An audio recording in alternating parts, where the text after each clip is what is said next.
जय श्रीमन नारायण। पंडित जी, गोवर्धन पूजा के बारे में विस्तार से बताइए। गिरिराज भगवान की भगवान कृष्ण ने इनका मान मर्दन करने के लिए ये पूजन कराया। भगवान कृष्ण ने कराया क्योंकि इंद्र को अहंकार था कि मैं अगर बरसात ना करूं तो सृष्टि पे कोई चीज़ उत्पत्ति नहीं हो सकती है।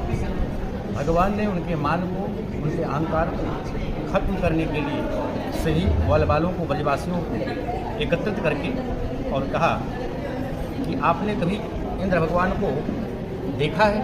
केवल उनकी पूजा करते हैं। और हमारे गोवर्धन भगवान जो हैं वो प्रत्यक्ष रूप से आकर के आपके समस्त सामग्रियों को स्वीकार करेंगे।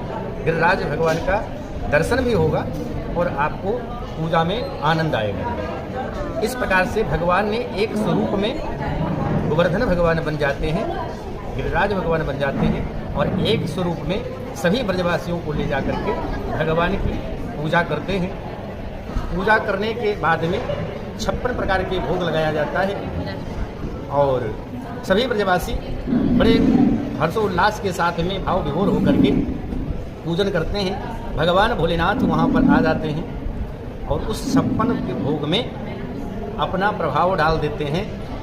तो भगवान कृष्ण को सुध-बुध नहीं रह जाती है कि वो कितना भोजन को पा रहे हैं। जब धीरे धीरे सामग्री खत्म होने लगी तो ब्रजवासियों ने कहा कि लाला, हम लोगों के लिए प्रसाद बचेगा कि नहीं बचेगा। सभी ब्रजवासियों को प्रसाद दे करके गिरिराज भगवान का दूध से स्नान कराया गया। सभी प्रकार के औषधियों से भगवान की पूजा की गई।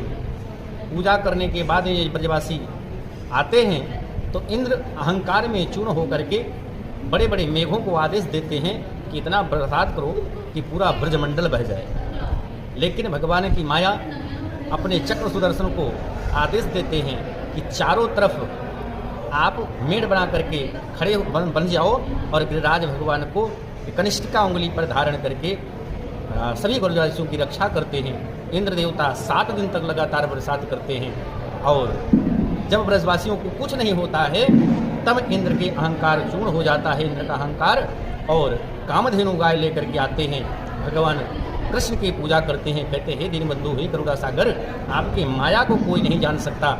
हम लोग तो अबोध बालक हैं। जब दिनेश सुरेश आपकी गाथा को नहीं गा सकते, शेष महेश दिनेश सुरेश आपकी कथा को, आपके सार को नहीं जान सकते हैं, तो हम लोग कैसे जान सकते हैं।